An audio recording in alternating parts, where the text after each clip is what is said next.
Wow. I mean, I was just here yesterday, but I'm back again for another Portable Clint.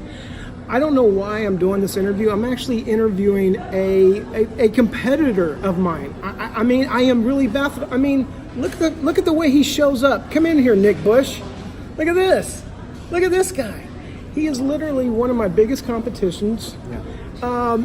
And just to start off with, he beat me out on a role last year for Better Call Saul. Mm-hmm. I really wanted that part, but you got it. Too bad. And I was actually really happy. Yeah. I mean, I'm saying that, right now. I was really happy that you booked that part and that you got to fly to where? Albuquerque. Albuquerque, New Mexico. Yeah. For how long? I was there for 4 days. Shot one day. You were there for 4 days, shot one day? Yeah. For Better Call Saul? Yeah. They flew me out for the weekend because it was cheaper. Okay. And was it the best thing ever? Did you have fun? I had so much fun. It was a blast. Okay. Yeah. How often do you and I see each other at auditions when we have auditions? I think I see you at auditions like twice, 3 times a year, maybe. Okay. All right. But I feel like even if we don't see each other, we see our names on the sign-in sheet for the same audition. Yeah. We're always passing each other. We're in the room, waiting room. Yeah. Okay. So Nick Bush. Hi guys. From San Antonio, Texas, right? That's right. You came out here June 2004? That's correct. Why did you come out here? It was the logical choice to come. I was living in Denver before, working as an actor, and working as an actor in Denver? Yeah, I moved to Colorado after high school, and then started acting with some friends, and was studying in Denver, and then I did a couple of shows that I shot in Denver for the Animal Planet Network. Okay. Like reenactment shows. Okay. Reenactment with animals? No, it was like it was like crime shows involving animals, like people kidnapped animals and they would recreate the scenes. Right. And what did you do? Were you a recreator actor? Yes, I was a poacher for sturgeon. Okay. and in Alaska, and the second one was like something having to do with fleas, like on your leg, like they caught the guy because of his flea bites on his leg that were from a certain area of town. Okay, if that makes sense. Can you scoot up a little bit? Because I want you to be as big as me. Look at this. Oh, dude, you take off. Look. He looks just like. Look, he's younger. Yeah. Better looking. And so that's really neat. Okay, so came out here June 2004. Yeah, 2004. From Denver. From Denver. I wasn't doing I thought that was kind of the all you can do as far as work in Denver, and I was the reenacting. I was over. Yeah. Okay. Yeah, there wasn't much work for an actor in Denver in 2004. So I moved out here. I know, but tell me the reason why. I know that because you topped out, but tell me, what was the real reason? Was it because you wanted to be a movie star? You wanted to be an actor? You wanted to be a reenactor? Tell me the reason. I wanted to be an actor, yeah. I never thought of being a movie star because I don't, that's so foreign to me, coming from San Antonio where there are no movie stars that are from there. Okay, well, it was just like the next step to do, to go to LA and work and grow and start a life. Okay, if you don't want to be a movie star, do you want to be a movie star now? Sure. So now you do. The one thing. Let me just get the one thing question out of the way. Okay. What's the one thing you want to do out here? What's the number one goal? Have a long career. A long career. And the good thing about character actors like he and I is we can get balder, we can get grayer, we can get uglier, and gray in the beard. Yeah, gray in the beard, and they still will hire character actors to be, the butt of the joke. My goal is to never leave town. Amen, brother. Amen. Have you ever thought about giving up since 2004? No. I've been lucky working a lot since then, and my wife works in the industry, and we have a daughter. What does she do? She works at Disney Animation. Okay. So she's. Where's that? Which office? She in works, the Valley? Yeah, in the Valley. Yeah. In the one in Burbank. Mm-hmm. And your daughter goes to the Burbank schools over there, so it's really easy for them, right? Yeah. Okay. And so you, we're here. We have no reason to leave. okay. So now, good. What wakes you up at 3 o'clock in the morning? Or do you wake up at 3 o'clock in the morning with a thought or a concern? Not if I do, it's not because of me. It's all Okay. because of like my daughter or my wife or someone else. I don't wake up in the middle of the night with concerns about my own life. You don't. I don't. I haven't yet. Okay. Okay. I don't want to. It's. I feel like I'm. No, that's fine. Hey, dude, if you right. can do that, that's great. You know, I'm good for you. But see, but you also do something about your career when it's not moving forward as fast as you want or as often as you want. You're not afraid to go get a side job. Not at all. I moved here. I was working at a restaurant in Denver, and I was able to transfer to the one here in LA. So Okay. I had a job, and that was great. All my first friends worked at a restaurant, and they were all actors. So I got to see actors who wanted to work, but also needed to pay the bills. And I've been doing that ever since. Working in restaurants and bars, driving for Lyft. Have you ever driven for Lyft or waited on a table which were fellow actors who won? Dude, I didn't know you did this, man. I saw you on TV last night, and here you are driving me around. That's never happened? I wish. No, that has never happened. That would be fantastic. Really? Why Yeah. would that be fantastic? Teach me why that would be fantastic. Well, I love getting recognized. It's so bizarre. But at the same time, you're being recognized as working. Yeah, I don't take it as like, oh, hey, I saw you on this show, and now you're taking me to the airport. I don't feel like they're putting me down or anything like that. Yeah. I celebrated with them. Like, yeah, isn't it crazy? This is a crazy world. I was on TV last night, and now I'm driving you to the airport. This Right. world is nuts. And there's a lot of us actors doing that right now. Absolutely. I mean, Yeah. guys, the business in Hollywood for our situation, the commercial world has gone in a different direction. I'm not here to complain about it, but it's really gone in a total other direction where they're hiring non-union and not union people. Mm-hmm. So here's the deal. Let me ask you this. Tell me the best day in Hollywood you've ever had. Now, I don't want to hear that your family, had a nice picnic. I'm talking about the business. Good day. Yeah, Okay. I know it is. He's a good family man, by the way. He's always taking care of his family. Thank you. My best day in Hollywood. And by the way, I'm going to also ask the question, worst day in Hollywood. Do you want to answer that question first? My or worst day in which one do you Hollywood? want to answer first? I think my worst day in Hollywood was it was an audition actually. Okay, Because it was terrible. I felt so bad afterwards. It was for Modern Family. The role was bent over man. The guy had just gone and gotten a Haircut? No. The vasectomy? Yeah, vasectomy. Thank Something you. like that? So it's bent over man, and the lines were, ow, ow, ow, ow, ow. Okay. And I kept messing up that. I improvised, ooh, ow, and I'd stop. And this was in front of Jeff, what's his cast director? Jeff Greenberg. Jeff Greenberg. And Which is a very nice man, but very nice. But you don't want to mess up in front of him for some reason. It was so awful. I kept messing up. Finally, after the fourth take, he's like, Nick, you're bent over man. The line is ow, ow, ow, ow, ow. Got it? So I literally just, bent over, ow, ow, ow, ow, ow. Thank you. Did you get a pen in you or anything? Nope. I left, walking back to my car. It's a long ways because the Fox lot of the park's super far away. Yeah. So I walked Gives you a back lot just of time to be. This is awful. I was so bad. It was so bad. But then I for some reason, there was something in me that was like, this is a lesson. Like you were unprepared for bent over man. Ow, ow, ow, ow, ow. You try to be cute. You try to do too much. Don't do that. Go in and say the line. And get out. And I actually wrote him a letter.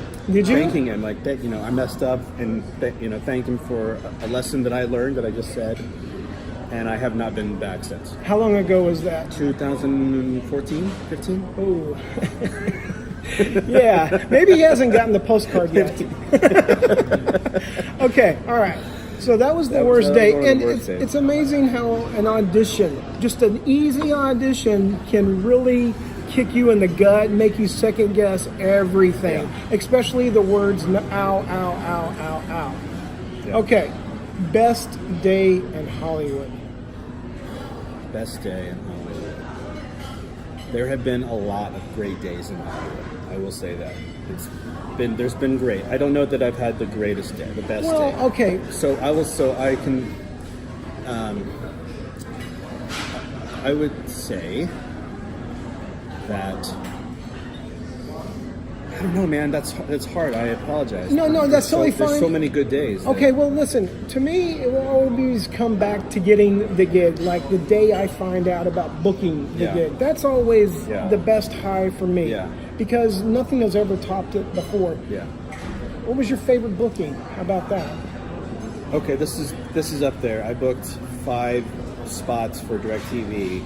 And I remember these. You were very good at them, and you had a great cast. You had a great supporting cast around you. Yeah. So can you tell me who the supporting cast was, please? It was led by Jeffrey Tambor and John Michael Higgins.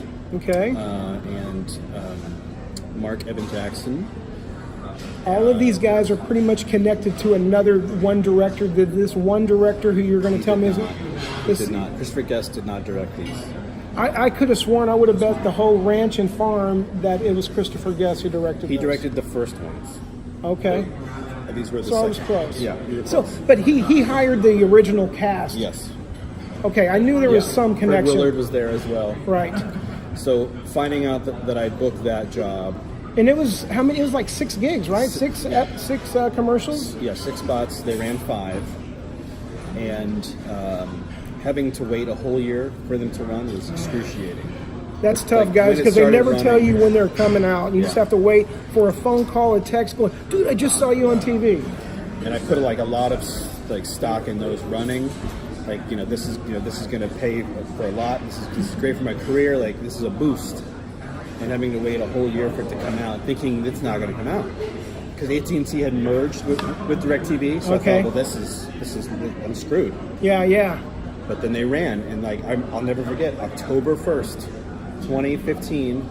I'm at my computer. I got SportsCenter behind me, and I hear Jeffrey Tambor's voice, and I turn around and I'm like, yes. That is awesome, it was dude. Fabulous. Yes. Let me tell you what actors like. I haven't. My nose is itching today. I don't know if someone's thinking of me. All right. Tell me this, or let me tell you guys this, that there's nothing better than a commercial starting at the beginning of football season for guys like us, because I'm not saying you're a big football fan. I mean, we're from Texas, so I figured you are. But we love watching football and watching one of our commercials come on. And in your situation, you had 5 of them constantly coming out, right? Yeah. Within 3 months, and they were gone.